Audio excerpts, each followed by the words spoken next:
ભ્રષ્ટાચારના આરોપ અને મંત્રીપદ ગયા બાદ બચુ ખાબડ ફરીવાર ચર્ચામાં આવ્યા છે. આ વખતે બચુ ખાબડ દાદાગીરી કરતા નજરે પડ્યા છે. શું છે સમગ્ર મામલો, વિગતવાર વાત કરીએ. નમસ્કાર, વીટીવી ડિજિટલમાં આપનું સ્વાગત છે. પૂર્વ મંત્રી બચુ ખાબડ ફરીથી વિવાદમાં આવ્યા છે. મંત્રીપદ ગયા છતાં તેમની અકડ હજુ પણ એવી ને એવી જ હોય તેવું લાગી રહ્યું છે. વાત છે દાહોદના દેવગઢ બારિયાની, જ્યાં કોળી સમાજના ઈષ્ટદેવ વીર માનધાતાના પ્રાગટ્ય દિવસનો એક કાર્યક્રમ હતો, જેમાં સમાજના અગ્રણીઓ ઉપસ્થિત હતા અને આ કોઈ રાજકીય કાર્યક્રમ નહોતો, સામાજિક કાર્યક્રમ હતો. સામાજિક મુદ્દાને લઈને ચર્ચા થવાની હતી, જેના કારણે કોઈ પણ રાજકીય આગેવાનોને આમંત્રણ આપવામાં નહોતું આવ્યું. પરંતુ આ વાત બચુ ખાબડને ખટકે છે અને બચુ ખાબડ પોતાના કાફલા સાથે 100 ગાડીઓના કાફલા સાથે અને તલવાર સાથે કાર્યક્રમ સ્થળે પહોંચી જાય છે. સ્ટેજ પર ચડીને મંત્રી હોબાળો મચાવે છે અને જે વાત કરી રહ્યા હતા કોળી સમાજના અગ્રણી, તેમને સવાલ કરે છે કે આમાં કેટલા જણની સ્પીચ છે.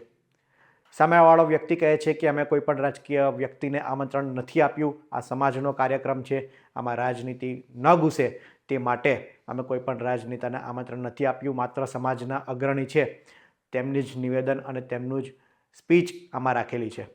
ત્યારે બચુ ખાબડ પોતાની સ્પીચ ઉમેરાવે છે અને કહે છે કે તમે નક્કી કરવાવાળા તમે કોણ છો, તેમ કહીને તે પોતે ભાષણ પણ સ્ટેજ પરથી આપી દે છે. પ્રસંગ સામાજિક હતો, તેમ છતાં બચુ ખાબડ રાજનીતિની વાતો કરે છે, વિકાસની વાતો કરે છે. બીજી તરફ સમાજના આગેવાનોનું કહેવું છે કે બચુ ખાબડનું સમાજમાં કોઈ યોગદાન નથી, તેઓ પોતે ખાલી મોટા થાય તેમાં જ તેમને રસ છે. સમાજ માટે તેમને કોઈ પણ વાત એ કરી નથી કે સમાજના ઉત્થાન માટે તેમણે કોઈ પણ પગલાં ભર્યા નથી.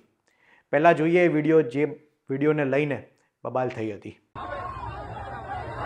જો કોઈ અસર કરવા માંગતું હોય તો હું વિનંતી કરું છું કે કોળી સમાજ માટે આ ભેગું કરેલું છે, અમે રાજકારણ માટે નહીં. મીડિયાના મિત્રો ઉપર હવે સમાજના આગેવાન નિર્મલસિંહ બચુ ખાબડ પર ગંભીર આરોપ લગાડે છે અને કહે છે કે બચુ ખાબડની પ્રતિષ્ઠા નામના અત્યારે સારી નથી. બીજી તરફ અમે કોઈ પણ રાજનેતાને આમંત્રણ પણ નહોતું આપ્યું. બ્રિજરાજ સોલંકીની પણ તેઓ વાત કરે છે કે અમે સમાજના કોઈ પણ રાજકીય આગેવાનોને આમાં સ્થાન નહોતું આપ્યું. તેમ છતાં બચુ ખાબડ આવીને દાદાગીરી કરે છે, જે કેટલું યોગ્ય છે. આ માટે તેમણે વાત કરી છે કે આગામી સમયમાં શિસ્ત સમિતિની રચના કરવામાં આવશે અને તપાસ કરવામાં આવશે અને આગળ શું કરવું તે નક્કી કરવામાં આવશે. સાંભળીએ આગેવાને શું કહ્યું. 14મી જાન્યુઆરી ભગવાન માનધાતાના પ્રાગટ્ય દિન નિમિત્તે કોળી સમાજનું મહાસંમેલન રાખ્યું હતું અને ભગવાન માનધાતાની મૂર્તિનું અનાવરણ કર્યું હતું, જેમાં અમે એક પણ રાજકીય નેતાને આમંત્રિત કર્યા ન હતા, તેમજ તેઓને સ્ટેજ આપવાનું નહીં એવું નક્કી કર્યું હતું. કોઈ કૌભાંડી ચહેરો સમાજને ખોટી દિશામાં લઈ જાય તેવી શંકાઓ બધાએ વ્યક્ત કરી હતી, જેથી સમિતિએ નક્કી કર્યું હતું કે કોઈ પણને સ્ટેજ આપવું નહીં. આવું જાણીને દેવગઢ બારિયાના ધારાસભ્ય બચુભાઈ ખાબડ 100 થી 150 લોકો તલવારધારી લઈ અને સંમેલનમાં પધાર્યા હતા. તેમ છતાં અમે સંયમ રાખી તેમનું સ્વાગત કર્યું હતું, પરંતુ તેઓ સ્ટેજ ઉપર આવી જઈને માઇક ખેંચવાની કોશિશ કરી. માઇક ખેંચ્યા પછી તેઓએ મને પૂછ્યું કે આમાં કેટલા લોકોની સ્પીચ રાખી છે. મેં તેમને કહ્યું કે માત્ર સમાજના આગેવાન પ્રમુખની જ સ્પીચ રાખી છે, બીજાની નહીં. તો એમને કીધું કે મારી સ્પીચ કેમ નથી, હમણાં લખ, નહીં લખે તો આ બધું જ સમાજ વિખેરી નાખીશ, ટોળું આ બધા જને વિખેરી નાખીશ એવી ધમકી આપી.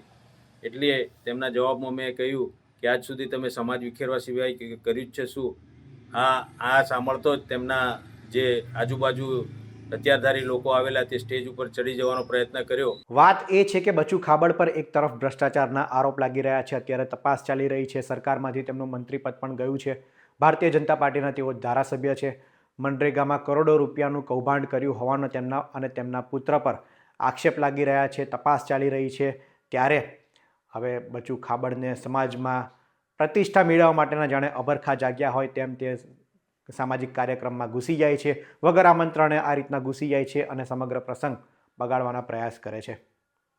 સમાજમાં હાલ તેમને લઈને ગુસ્સો છે, કારણ કે તેમની નામના પણ ખરડાયેલી છે, તેમની પ્રતિષ્ઠા ખરડાયેલી છે અને બીજી તરફ આ પ્રકારનું વર્તન કેટલું યોગ્ય છે. આ અંગે આપનું શું માનવું છે તેમને કોમેન્ટમાં જરૂર જણાવશો. આવા જ ઇન્ફોર્મેટિવ વિડીયો માટે વીટીવી ડિજિટલ સાથે જોડાયેલા રહો. ધન્યવાદ.